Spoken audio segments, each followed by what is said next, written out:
কেমন আছো? আশা করি তোমরা ভালো আছো। ওয়েলকাম টু মাই চ্যানেল বাঙালি বউ। আমি রিম্পা। আজ চলে এসেছি তোমাদের সাথে একটা নতুন ব্লগ ভিডিও নিয়ে। তো ফ্রেন্ডস, দেখতেই পাচ্ছ এটা হচ্ছে তাল, আর তালটা আমরা ভালোভাবে গরম করে নিচ্ছি। গরম করে, আর এটা হচ্ছে আমাদের চালের গুঁড়ো। তো চালের গুঁড়োর সাথে তালটা ভালো করে মিশিয়ে নিতে হবে।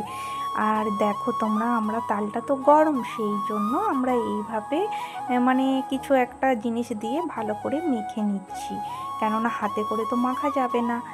দেখো তো মাখার পর দেখতেই পাচ্ছ কতটা সুন্দর হয়ে গেছে। এটা আমরা আমাদের এখানে এঁথেল বলে থাকি যেটা। আর এটা এঁথেলটা এবারে ভালো করে আমরা পিঠেটা বানিয়ে নেব। দেখো কিভাবে আমরা পিঠেটা বানিয়ে নিচ্ছি, ঠিক কতটা সুন্দর করে।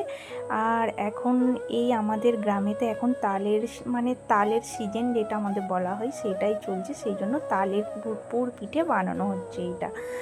আর দেখো তোমরা ভিডিওটা শেষ পর্যন্ত দেখতে থাকো, ভালো লাগবে। আর এটা হচ্ছে আমাদের ডাল সেদ্ধ করে রেখেছি। এটা ডাল বা নারকেল যে কোনো জিনিস দিয়ে একটা পুর বানিয়ে সেটা আমরা তৈরি করে থাকি আমাদের গ্রামেতে। তো দেখো পিঠেটা কিভাবে আমরা বানাচ্ছি। তো এইভাবে আমরা সুন্দরভাবে তৈরি করে নিলাম পিঠেটাকে। তো দেখো, আর তৈরি করার পরে আমরা এই রকম ঠিক সুন্দরভাবে সাজিয়ে নিয়েছি। এবারে আমরা একটা হাঁড়িতে জল গরম করতে দিয়ে দেব। তো জলটা ফুটোর পরেই আমরা দিয়ে দেব আমাদের আরেকটা ছোট্ট মতন হাঁড়ি থাকে। এই হাঁড়িটা আছে তলাটা আছে মানে ফুটো বা ছেদা করা আছে।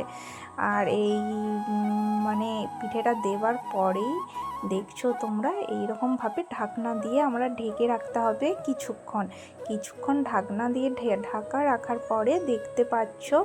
তো এটা হচ্ছে আমাদের উনানের আঁচে করা হচ্ছে, সেই জন্য আরোই সুন্দর। আর এইভাবে জল দিয়ে কাঁচা মানে ঠান্ডা জল দিয়ে এইটা আমাদের পিঠেটা হয়ে গেলে কিছুক্ষণ পর তারপর নামিয়ে নিতে হবে। তো নামানোর পরে দেখতেই পাচ্ছ ঠিক কতটা সুন্দর হয়েছে।